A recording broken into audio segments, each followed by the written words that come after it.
The girl, the gunslinger, and the storm on the horizon. The desert sun hung low, bleeding fire across the western sky as Wade Connolly nudged his horse forward, the slow rhythmic clop of hooves, the only sound in the stillness. The horizon stretched wide, unbroken, a vast emptiness that swallowed men whole if they weren't careful. Wade had spent most of his life crossing land like this, riding the line between nowhere and somewhere, never staying long enough for either to claim him. Dust coated his hat and duster, and the weight of his revolver dragged at his hip like an old regret. He was a man with no town, no home, and no friends left to bury. The weight of the years sat on him the way a saddle wears down a horse, one cracked line at a time. He'd long since stopped worrying about what came next. Most days, he was just grateful when the sun set without a bullet in his back. It was near dusk when he saw her, a tiny figure running across the cracked earth, her legs pumping furiously, her hair trailing behind her in dark tangled braids. From this distance, she was little more than a smudge of color against the dying sky, but the frantic desperation in her movements was unmistakable. Wade pulled up, frowning, watching her. He almost turned his horse aside. Whatever she was running from wasn't his problem. But then the girl stumbled, falling hard to her knees. Even from this distance, Wade could hear the ragged sobs tearing from her throat. The kind that didn't belong to a child who'd simply skinned her knee. The kind born from real fear. Wade sighed, tugging the reins and angling his horse toward her. The girl saw him, eyes wide and wild, her face streaked with dirt and panic. For a split second, Wade wondered if she'd bolt at the sight of him. Men like him weren't exactly comforting sights. Instead, she scrambled to her feet, clutching a battered satchel to her chest, like it held the last breath of someone she loved. "Please." Her voice cracked as she ran straight for him, her bare feet kicking up clouds of dust. "Please help me." Wade slid down from the saddle, boots crunching against dry earth. The girl was small, maybe 10 or 11, her dress torn and stained, her arms smudged with dirt and bruises. He held up a hand, slow and calm, the way you would to a frightened animal. "Easy there," Wade said, his voice low and even. "What's got you running, kid?" The girl's hands shook as she held the satchel tighter. "They're coming," she whispered, her voice hoarse. "Please, you have to help me." Wade felt the prickle at the back of his neck, the unmistakable sense of being watched. He turned, scanning the horizon. Sure enough, a small cloud of dust rose in the distance. Riders, moving fast. 4 of them, maybe 5, kicking up a storm as they tore across the flats. "Who's after you?" Wade asked, though he could already guess. The desert had its own kind of predators, the kind that left their tracks in blood and sand. The girl's lip trembled. "Men with black scarves," she said. "They hurt my mama." Wade's jaw tightened. Black scarves. That meant the McAllister gang. A pack of desert rats with no code and no fear of law or man. They were hired blades, thieves, and worse, the kind who cut throats for fun and burned homes just to watch them smolder. "All right, kid," Wade said softly. "Up you go." He bent low, lifting her into the saddle with practiced ease. She clung to the horn, her tiny knuckles white. Wade swung up behind her, one arm steadying her, the other already loosening the revolver at his hip. The riders were closing fast, too fast. "We're gonna move real quick now," Wade said. "Hold on tight." He didn't wait for her answer. With a sharp snap of the reins, the horse lunged forward, kicking up a plume of dust behind them. Wade kept low, his eyes flicking between the girl, the horizon, and the men closing in from the rear. The McAllisters weren't just chasing a runaway. They were chasing something worth killing for. The girl's breath came in short, panicked bursts, her fingers digging into the leather like she was trying to hold herself together by sheer will. Wade kept his body between her and the line of riders, his heart beating in time with the horse's frantic gallop. The land stretched before them, empty and unforgiving. There was no cover, No shelter, no place to make a stand. Just flat earth and the fading sun. "Kid," Wade said, his voice carrying over the wind. "What's in that bag?" The girl shook her head. "Can't tell you. Now ain't the time for secrets." "It's for the judge," she blurted. "Mama said Judge Harwood in Santa Fe. Said if anything happened, I had to get it to him." Wade's stomach turned. Harwood was a name that carried weight, and not all of it good. If this girl's mama was sending her across open desert with the McAllisters on her heels, what was in that satchel had to be worth more than gold. "You're gonna have to trust me, kid," Wade said. "If I'm gonna keep you alive, I need to know what we're dealing with." Before she could answer, a gunshot split the air. The bullet hissed past Wade's shoulder, close enough that he felt the heat of it. "Hold on," he shouted. They veered hard to the right, the horses' hooves skidding across loose stone. The riders fanned out behind them, gunfire peppering the ground around them in bursts of sand and dirt. Wade drew his revolver and fired a single shot over his shoulder. One of the McAllisters jerked back in the saddle, then slid sideways to the ground, his body kicking up a cloud of dust. "That's one," Wade muttered. The girl clung tighter, her face pressed into his side. Wade could feel her trembling, fear and exhaustion mingling into one thin, ragged breath after another. The land ahead dipped into a dry wash, the banks lined with scrub and jagged rock. It wasn't much, but it was cover, enough to make a stand. Wade pulled up hard, swinging the horse into the narrow gully. The girl slid down, scrambling to wedge herself between two rocks, her hands still locked around the satchel. "You stay down," Wade ordered. "Don't move till I say." She nodded, her eyes too wide, her breath coming too fast. Wade turned back toward the rim of the wash just as the first rider crested the rise. He didn't hesitate. 2 shots rang out in quick succession, the rider's body toppling from the saddle before he even registered the pain. The second rider skidded to a stop, but Wade was already moving. He leaped up, grabbing the man by his coat and yanking him clean from his horse. They hit the ground hard, Wade's elbow slamming into the man's throat, cutting off any scream before it could begin. The third McAllister wasn't so reckless. He hung back, his rifle raised, scanning the wash below. Wade's eyes met his just before he fired. The bullet nicked Wade's shoulder, spinning him sideways into the dirt. Gritting his teeth against the pain, Wade rolled into cover. The girl was still there, clutching that damned satchel like it held the secret to the world. "Kid," Wade said, his voice rough.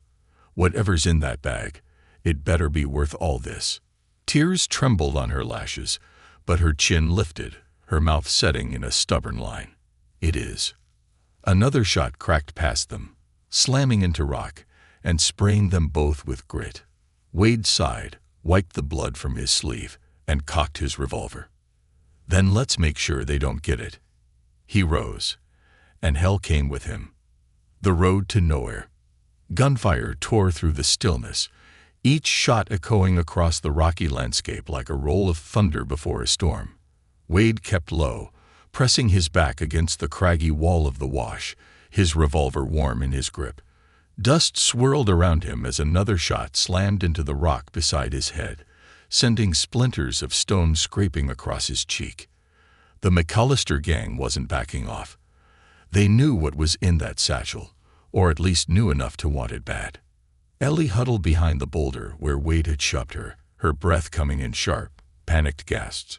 She wasn't crying, wasn't whimpering, but her fingers clenched so tightly around the satchel's strap that Wade was half afraid she'd break herself before she let go. Smart kid, he thought, but brave only got you so far. Wade peeked over the edge of the rock, just as another McAllister took aim. Before the man could fire, Wade squeezed the trigger twice. One shot hit the outlaw's shoulder, spinning him sideways in the saddle. The second punched through his chest. He fell without a sound, a cloud of dust marking the spot where he landed. 3 down. At least 2 more were out there, moving cautiously, their boots crunching softly against the dry earth above the gully. Wade could hear them shifting, circling, looking for an angle. They weren't reckless like the others. These ones were waiting for a clear shot. Not good. Wade swore under his breath, pressing himself deeper into the rock. His mind raced. They couldn't stay pinned down here. Even if he picked off another, someone else would eventually get lucky. "Kid," he murmured, barely turning his head. "When I say run, you move fast. Get to the horse." Ellie turned to him, her eyes wide. "What about you?" "I'll be right behind you," he said. He hoped it wasn't a lie. He counted to 3, then launched himself sideways, firing as he moved. A McAllister cursed, ducking for cover, but Wade's shot clipped him in the thigh, sending him crashing to the dirt. The last rider pulled his gun, but Wade was already diving, rolling hard across the ground. "Go," he barked. Ellie bolted, her small frame darting from the rocks toward the waiting horse. The remaining McAllister aimed for her, his rifle snapping up. But Wade was faster. A single shot rang out, and the outlaw slumped sideways, his weapon clattering to the ground. Silence fell. Wade heaved a breath, still crouched low, his eyes scanning for any sign of movement. The McAllisters were done, for now at least. But others would come. Men like them always had more bodies waiting. Ellie had already scrambled onto the horse, her small hands gripping the reins. She looked back at him, urgent. Wade. He didn't need another invitation. Wincing at the sting in his shoulder, he pushed to his feet and swung up behind her. Without a second's hesitation, he dug his heels into the horse's flanks, and they took off, kicking up a storm of dust as they left the bodies behind. But Wade knew the worst wasn't behind them. It was still ahead. They rode hard through the night, following the winding paths of the desert, keeping to the less-traveled trails. The moon was their only guide, casting pale silver over the land. Ellie said little, but Wade could feel her exhaustion, her small frame pressed against him, her grip on the satchel never loosening. After what felt like an eternity, the landscape shifted, giving way to a small canyon, its rock walls narrow and twisting. Wade pulled up the horse, scanning the area. It wasn't much, but it would provide enough cover for a few hours of rest. "We'll stop here," he said, swinging down. Ellie stayed on the horse a moment longer, as if afraid to let go. Finally, she climbed down, her legs shaky beneath her. Wade tossed her his canteen. "Drink, but not too much. We ain't got a lot." Ellie obeyed, taking slow sips, her face still pale under the moonlight. She looked younger now, smaller, like the weight of the satchel had drained the fight from her. Wade rubbed a hand over his face, sighing. "All right, kid," he said, his voice quieter now. "No more running blind. You're gonna tell me everything. Start from the beginning." Ellie hesitated, her fingers tightening around the satchel's strap. Then, after a long moment, she exhaled. "My name's Ellie Harland," she said. Wade blinked. That name meant something. It hit him like a gut punch. "As in Harland, the governor." Ellie nodded slowly. "He's my father." Wade cursed. "Jesus, kid." Governor Richard Harland wasn't just any lawman. He was one of the few honest ones left. The kind of man that tried to keep the frontier from devouring itself whole. If his daughter was out here, alone and hunted, it meant something real bad had gone down. "My mama and I were in San Jacinto when it happened," Ellie continued, her voice quiet. "She woke me up in the middle of the night, told me we had to leave, said my father had been betrayed. She wouldn't say by who, just that we had to get to Judge Harwood in Santa Fe, that he was the only one who could help." Wade felt something cold settle in his gut. If the McAllisters were after Ellie, it meant someone powerful wanted her dead. And if her mother had told her to run in the dead of night, it meant she was already dead herself. Wade sighed, rubbing his temple. "All right. That satchel got proof in it." Ellie nodded. "Documents. Letters my father wrote. He found something. Something dangerous." Wade didn't need to know more. He'd been around long enough to know how the world worked. There were only two things that made powerful men this desperate: gold and power. And whichever one the governor had stepped on, it was big enough to get his whole family killed. "Santa Fe ain't close," Wade muttered. "And you can bet your ass whoever's after you ain't done looking." Ellie swallowed, her hands shaking slightly. "You're gonna help me, right?" Wade looked at her for a long moment. It would have been easy to say no, to take her as far as the next town and be done with it. He owed her nothing. He had no reason to put a target on his own back for some dead governor's daughter. But then he thought about the way she hadn't cried, the way she'd held onto that satchel like it was the last thing in the world that mattered. He thought about the way she looked at him now, scared but still standing. Damn it. Wade exhaled sharply, shaking his head. "Yeah, kid, I'll help you."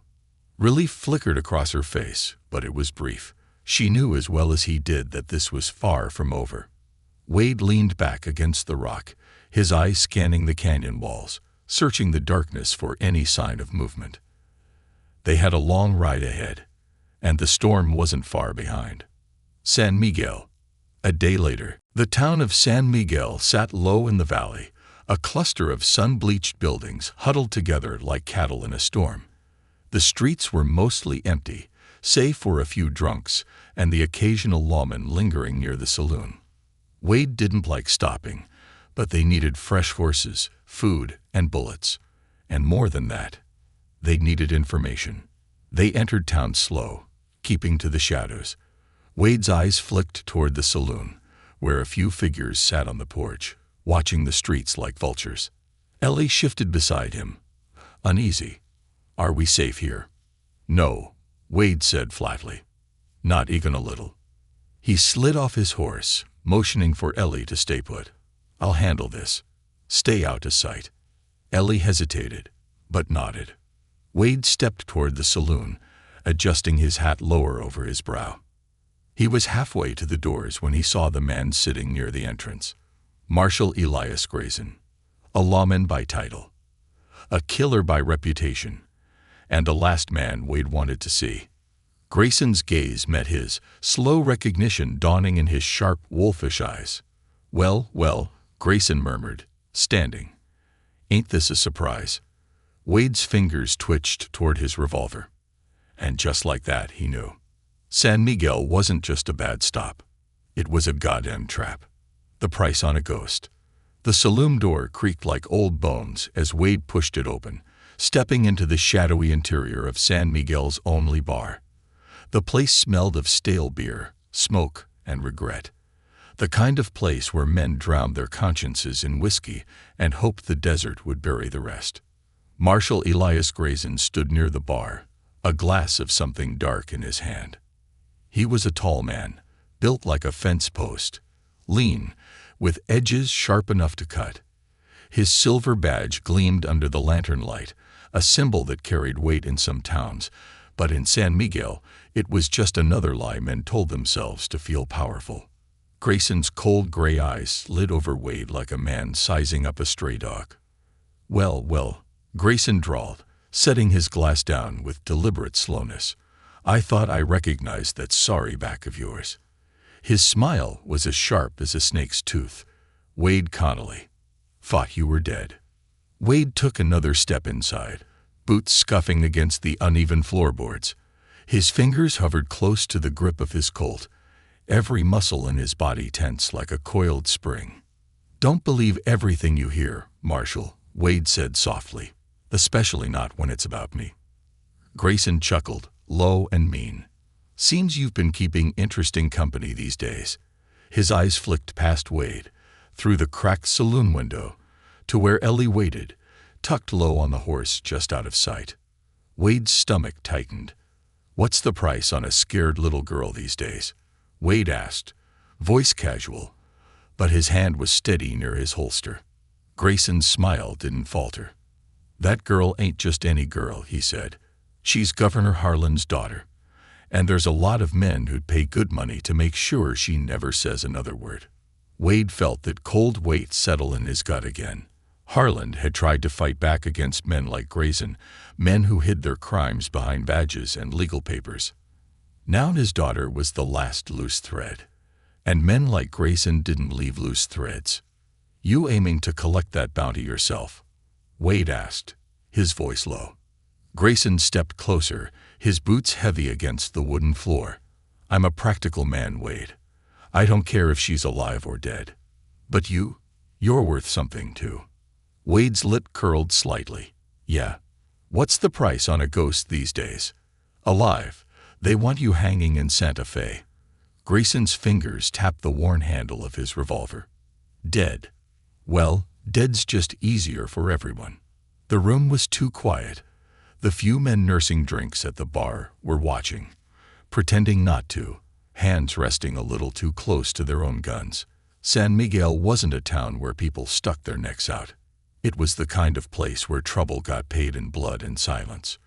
Wade shifted slightly, just enough to ease the tension in his legs. "Well, Marshal, I'm real sorry to disappoint you." Grayson's smirk widened. "You always were." The silence broke with the crack of a gunshot. Wade's arm blurred, his revolver clearing leather before most men would have realized they were in a fight. The bullet caught the nearest deputy in the thigh, sending him crashing into a table. Wade moved fast, twisting sideways as Grayson fired. The marshal's bullet shattering a whiskey bottle where Wade's head had been a heartbeat before. The saloon exploded into chaos. Chairs overturned. Men dove for cover. Grayson shouted orders, but Wade was already moving, weaving between tables, firing as he went. Another deputy went down, clutching his side, blood spilling between his fingers. Wade burst through the swinging saloon doors just as Ellie's head snapped up. "Go!" Wade barked. Ellie didn't hesitate. She yanked the reins hard, the horse bolting into the street. Wade swung up behind her, bullets kicking up dirt around their hooves as Grayson's men poured out of the saloon after them. They tore through San Miguel, the narrow streets flashing past in a blur of wooden buildings and startled faces. Wade fired blind behind them, keeping Grayson's men at bay. His heart pounded in his ears, adrenaline burning hot through his veins. "Where now?" Ellie shouted over the wind. Wade gritted his teeth. "South. Into the hills. We'll lose them in the canyons." They rode hard, leaving the town behind, but Wade knew it wasn't over. Men like Grayson didn't give up. They hunted until there was nothing left to chase. The hills rose up before them, jagged and dry, littered with scrub brush and bones left by things too small to survive the desert. The narrow trail twisted like a rattlesnake, forcing them to slow. Wade's shoulder throbbed, the old wound torn open again during the fight. Blood soaked through his shirt, but there wasn't time to deal with it. Ellie clung to the satchel like it was the only thing keeping her upright. Her knuckles were white, her face pale under the moonlight. "You all right, kid?" Wade asked, his voice softer now. Ellie nodded, but her lips trembled. I didn't know they'd come so fast." "Men like Grayson," Wade said, "they don't waste time. If they think you're worth money, they'll ride you into the ground to get it." Ellie's fingers curled tighter around the leather strap. "My daddy used to say the law was meant to protect people, not hunt them." Wade's jaw clenched. Your daddy was a better man than most. They rode on in silence, the only sound the wind whispering through the dry brush and the distant echo of hoofbeats behind them. They found shelter at the mouth of a narrow canyon, half hidden by the rocks. Wade slid from the saddle, hissing softly as his shoulder protested the movement. Ellie climbed down after him, wobbling slightly. "Here," Wade said, handing her the canteen. "Drink slow." She obeyed, the water catching the moonlight as it dripped from her chin. Wade leaned against the rock, breath heavy, sweat plastering his hair to his forehead. Ellie sat beside him, her legs drawn up to her chest, the satchel still pressed against her side. "What's in there?" Wade asked quietly. Ellie hesitated. "Letters. Papers my daddy wrote." "Proof." "Proof of what?" She swallowed hard. "The land grants. The McAllisters, Grayson, they stole land from ranchers. Killed families who wouldn't sell. My daddy found out. He tried to stop them. Wade's stomach churned. He'd heard whispers over the years. Ranchers disappearing, whole families wiped out, their land snatched up by men with friends in high places.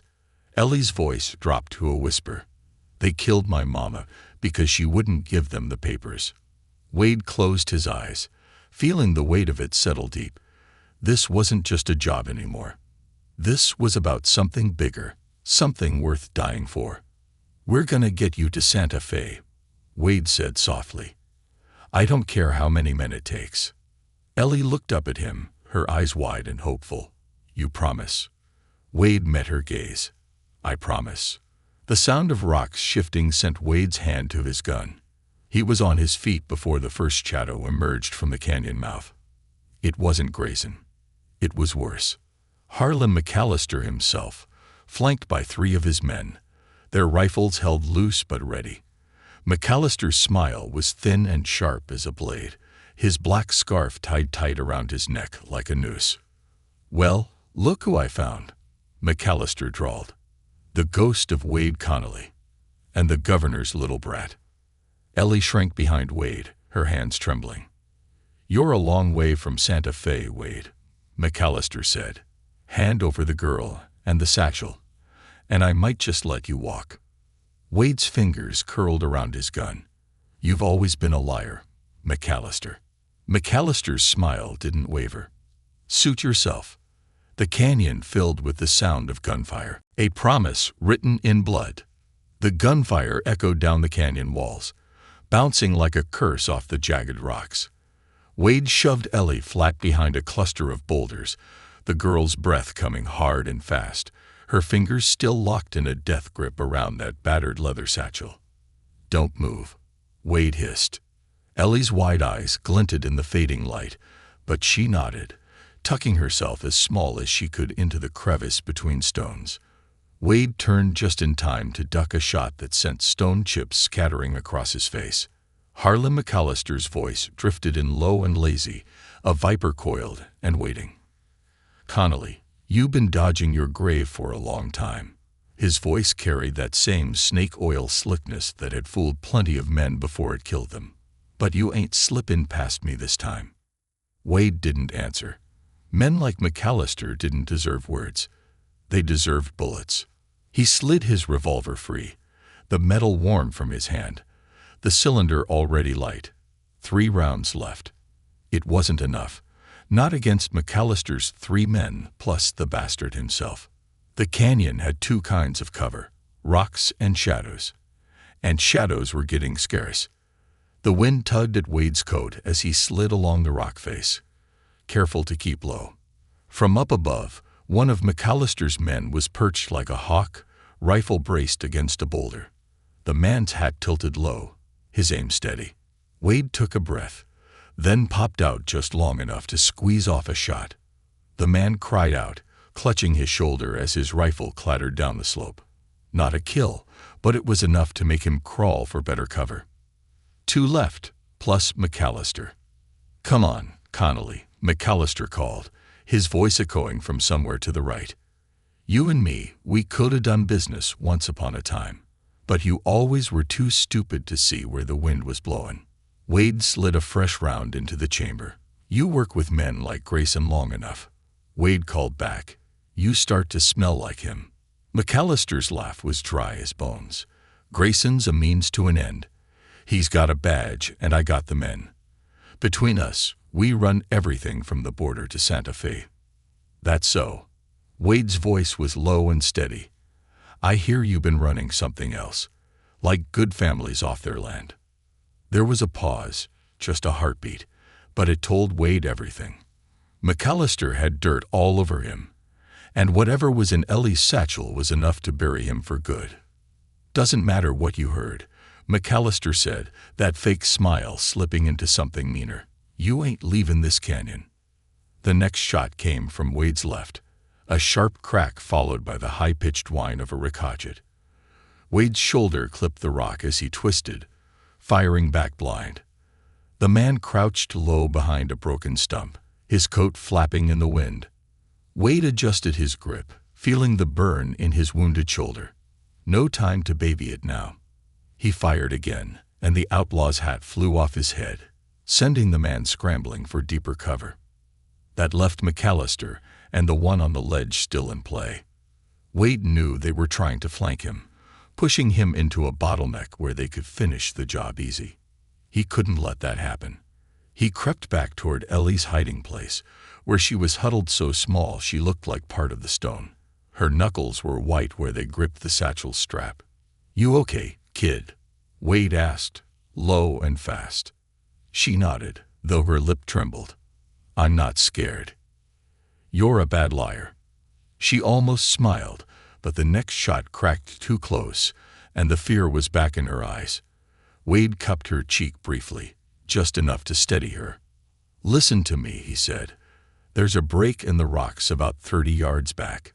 When I tell you, you run for it." Her eyes widened. "What about you?" "Don't argue, Ellie. You're what they want, not me." Tears welled up, but she swallowed hard and nodded. "Okay. Okay." Wade slipped out of cover again, firing twice in rapid succession. One of McAllister's men popped up, and Wade's bullet caught him clean through the throat.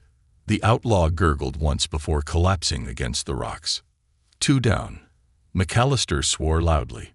"You're gonna pay for that, Connolly." "Been paying for a lot of things lately," Wade muttered. Another shot grazed Wade's hip, searing heat across skin. He stumbled, but his gun was already rising. McAllister's third man had overstepped, exposing himself on the ledge above. Wade's bullet took him square in the chest, the force knocking him backwards into the rocks. One left. McAllister. The silence that followed was long and thin, stretched out like rawhide left too long in the sun. Wade knew McAllister was smart enough not to show himself. He was a survivor, always letting his men die first. "Ellie," Wade whispered. "Run." The girl hesitated for only a second before darting out from the rocks, her small form vanishing into the shadows behind the canyon's curve. Wade's chest eased, just a little. At least if McAllister killed him, the girl would still have a chance. The wind shifted. Wade felt it before he saw him. McAllister moving low, cutting across the rocks, coming up along Wade's blind side. He ditched his rifle, drawing a gleaming knife, the blade catching the last sliver of dying sunlight. Wade turned just in time. McAllister lunged, and Wade caught his wrist, the two of them slamming hard against the canyon wall. The knife scraped inches from Wade's throat, the metal screeching as it struck rock. Shoulda stayed dead, Connolly, McAllister snarled, his breath hot with whiskey and hate. Wade drove his knee up, slamming into McAllister's gut. The bigger man grunted but didn't let go. They staggered sideways, feet slipping over loose stones, until they hit the edge of a narrow ledge. The knife was still too close. Wade's right arm, the one with the wounded shoulder, burned with every movement. Blood slicked his fingers, making it hard to grip. McAllister pressed harder, and the blade nicked Wade's neck, a thin line of blood welling up. "I should have killed you years ago," McAllister growled. "Big mistake not to," Wade spat. With a sudden twist, Wade wrenched McAllister's wrist back, snapping bone with a sickening crack. The knife clattered to the ground, and McAllister howled, staggering backwards. Wade didn't hesitate. His fist smashed into McAllister's jaw, sending the outlaw sprawling. McAllister's boots slipped on loose gravel, and for one brief moment, his eyes filled with something Wade had never seen in them before. Fear. Then he was gone, tumbling over the edge, his scream swallowed by the canyon below. Silence returned. Wade stood at the edge, chest heaving, the taste of blood sharp in his mouth. He wasn't sure if McAllister was dead or just broken at the bottom of the canyon. But either way, it didn't matter. The threat was over. For now. A soft sound behind him made him turn. Ellie stood at the canyon mouth, her face pale, her eyes wide. "You okay, kid?" Wade asked, wiping the blood from his face with the back of his hand. Ellie nodded, though her lip trembled. Did you kill him?" Wade looked back down into the dark where McAllister had fallen. "Don't know," he admitted. "Don't much care." Ellie stepped closer, still clutching the satchel. "We're still going to Santa Fe, right?" Wade's gut twisted. After all this, they still had Grayson to deal with, still had the mess waiting for them at the governor's mansion. But looking at Ellie, her face too young for the weight she carried, Wade knew there was no turning back now. "Yeah, kid," Wade said softly. "We're still going to Santa Fe." He ruffled her hair gently, and they turned together, the canyon behind them, the open desert ahead. Whatever waited in Santa Fe, Wade would face it, because a promise, once made, was written in blood. The weight of blood. The stars hung low over the desert, sharp and cold against the endless black sky. The fire Wade had built was small, just enough to push back the chill, and the wind carried with it the distant cry of coyotes, a mournful sound that seemed to echo the weight hanging between him and Ellie. They were still a half-day's ride from Santa Fe, and both of them knew what waited there would be worse than anything they'd faced so far. The McAllisters were broken, at least for now, but men like Grayson didn't break. They'd bent the world around them until it snapped. Wade leaned against a boulder, fingers carefully rolling a cigarette he had no real intention of lighting. His shoulder throbbed, the torn skin crusted with dried blood, but he'd had worse. The ache in his bones was something else, something older than the wounds, a weight he hadn't shaken in years. Ellie sat across from him, knees hugged to her chest, the satchel never leaving her grip. She hadn't said much since the canyon. Her face was pale, but her eyes were harder now, like something inside her had set itself like stone. She'd seen men die now, some by Wade's hand, one by his own greed. "You ever kill anyone before all this?" Ellie's voice cut through the crackling silence, soft but steady. Wade looked up, the flickering firelight painting her face in orange and shadow. He thought about lying. The truth was a burden she didn't need to carry. But she'd already seen too much. "Yeah," Wade said, his voice low. "More than I like to count." Ellie's hands tightened on the satchel strap. "Why?" Wade turned his gaze back to the fire, the smoke curling up into the night. "Because some men needed killing." It wasn't an answer, not really, but it was the only one that mattered out here. Some men crossed too many lines, took too much from too many, until there wasn't anything left but the reckoning. And Wade Connolly had been a reckoner for a long time. Ellie shifted, her back against the stone. "Do you think my daddy's still alive?" The question hung there, heavy and fragile. Wade didn't answer right away. "I don't know," he admitted finally, "but I know there's men who'd rather see you dead than find out." Ellie swallowed hard, her knuckles white on the leather. "I don't want to be scared anymore." Wade's chest tightened. "Being scared's not the problem, kid," he said softly. "It's what you do when you are." Ellie didn't respond. But when she finally laid her head down, her hand still resting on the satchel, Wade saw it, the stubborn flicker in her eyes, the same one that had kept her running across the desert when any other kid would have curled up and waited to die. She was scared, but she was still standing. That was all that mattered. The outskirts of Santa Fe. Sunrise. The city shimmered in the morning light, pale gold and soft red, the kind of beauty that hid the rot underneath. From a distance, Santa Fe looked like salvation, a cluster of whitewashed buildings, neat adobe walls, and clean streets bustling with life. But Wade knew better.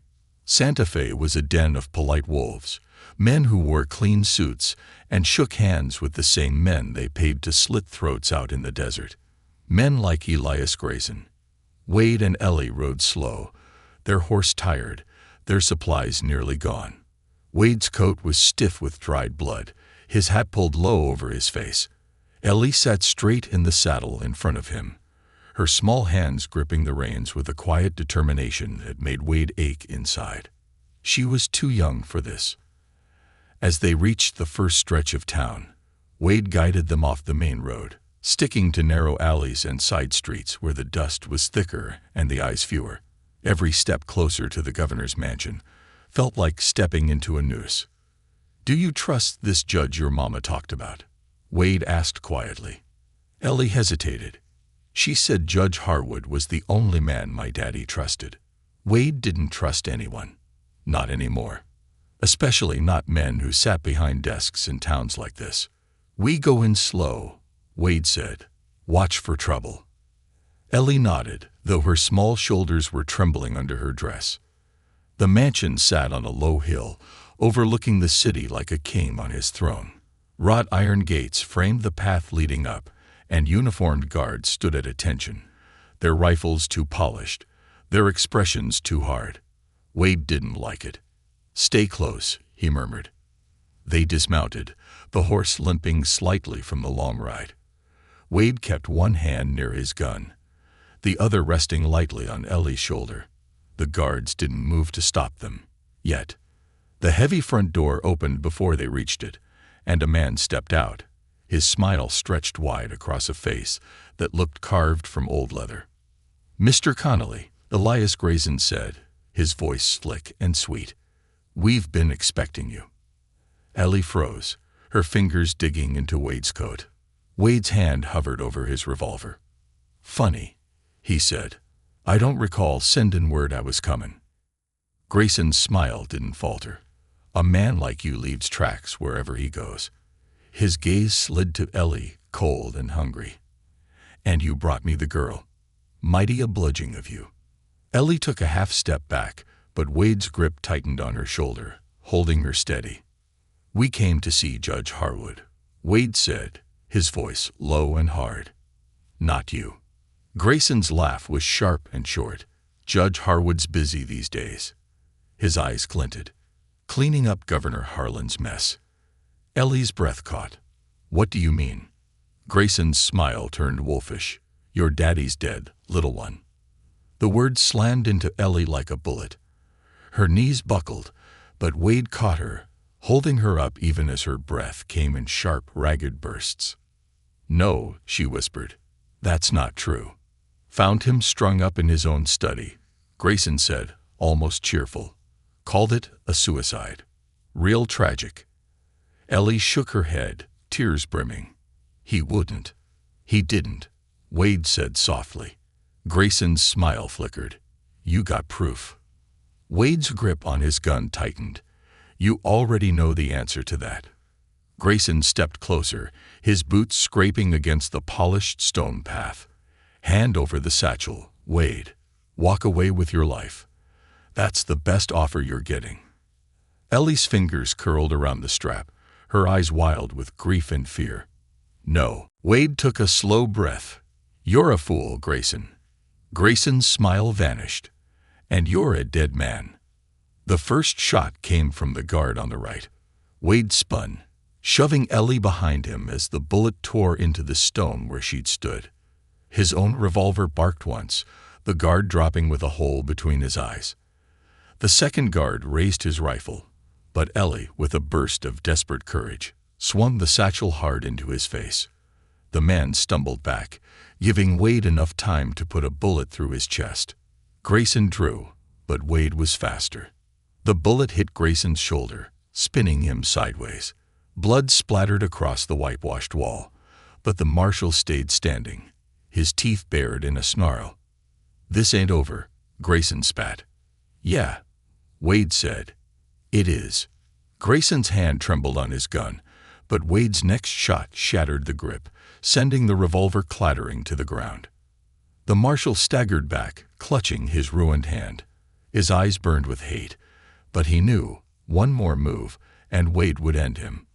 "Run," Wade said quietly. Grayson's jaw clenched, but he turned and bolted into the house, slamming the door behind him. The silence hung heavy, broken only by Ellie's ragged breathing. Wade knelt beside her, brushing hair from her tear-streaked face. "I'm sorry, kid." Ellie swallowed hard. "We can still show the papers to someone, right? Someone will care." Wade didn't have an answer, but he wrapped his arm around her shoulders, helping her to her feet. "We'll find someone," Wade said. And together, they walked into the heart of Santa Fe, where the truth had a price, and the dead didn't always stay buried. A reckoning under blood sky. The sky over Santa Fe was the color of old copper, dull red, with streaks of bruised purple bleeding along the horizon. The city bustled under that angry sky, unaware that somewhere in the bones of the governor's mansion, history was preparing to carve itself into the stone.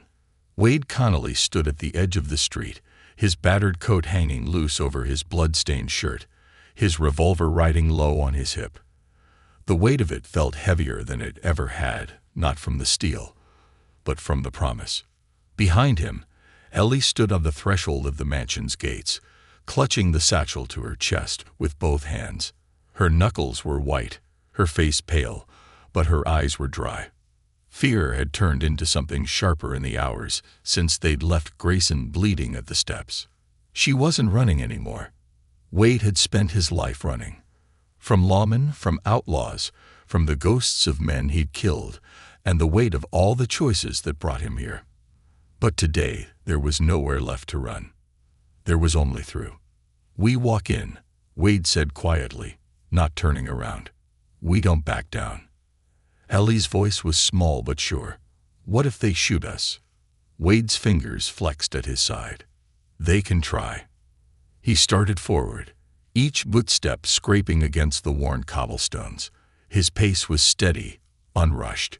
He'd walked into death before, but this time, the difference was the girl at his back. Ellie walked beside him. Shorter steps, but just as steady. The mansion door stood ajar, swinging slightly in the faint breeze. Wade didn't knock. Men like Elias Grayson didn't deserve the courtesy. The front hall stretched before them, the walls lined with heavy portraits, faces of men who had ruled this land with paper and blood, smiling down as if their crimes were virtues. Wade could feel the weight of their stares. At the far end of the hall, Judge Harwood stood waiting. He was tall, reed-thin, with a spine so straight it seemed carved from iron. His face was pale, his eyes sharp behind thin spectacles. He stood with both hands resting on a heavy cane, though Wade doubted he needed it. "Mr. Connolly," the judge said, his voice smooth as polished wood. "You've come a long way." Ellie shrank slightly, the satchel clutched tighter. "Mama said you'd help us." Judge Harwood's thin smile was colder than the desert at night. "Your mother had faith in the law, young lady. It's a shame she didn't understand who truly writes it." Wade's gut tightened. "That's a fancy way of saying you're in on it." Harwood's smile didn't waver. "The law isn't about good and evil, Mr. Connolly. It's about control." And Governor Harland lost control. Ellie's fingers trembled on the satchel strap. "You lied to my mama." "Your mother," Harwood said calmly, "was a sentimental fool. She believed this territory could be tamed by kindness and honesty. But it's men like Grayson and McAllister who truly shape the West, not dreamers." Wade's hand drifted lower, brushing the grip of his revolver. "Where's Grayson now?" "Resting." Harwood's smile sharpened. "He'll be along shortly. After all, you and I have unfinished business." The creak of footsteps echoed down the hall, and Grayson appeared, his arm heavily bandaged, his face a mask of fury. His badge caught the dying light like a sliver of broken glass. "You should have run, Connolly," Grayson spat. "Thought about it," Wade said. "But I'm tired of running." Grayson's fingers hovered near his holster. "That satchel belongs to us." Ellie stepped forward before Wade could stop her. "This satchel belongs to my family. It's proof you murdered my daddy." Grayson's laugh was low and sharp. "Your daddy was a fool who didn't know how to stay bought."